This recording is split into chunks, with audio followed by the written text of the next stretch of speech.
اللي يقولك على غيرك، اللي يقولك على غيرك هيقول تملي عليك،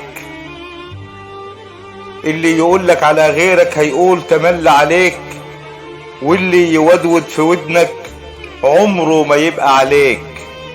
اياك تصدق كلامه لو حتى باس رجليك، وإياك تأمنه في سلامه لو لف من حواليك. ده اللي في طبعه الفتن لابد يوم يأذيك، حرص ولا تخونش، رب الوجود يرضيك.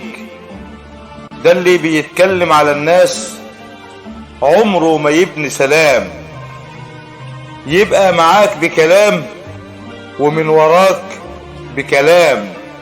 لو كنت عاوز تعيش احذر من النمام، ما تخافش غير من الخبيث ان كان في خاص او عام، واللي بيعمل تقي واللي عامل لي ملاك، واللي يا ناس مش نقي وفي قلبه سوء وهلاك.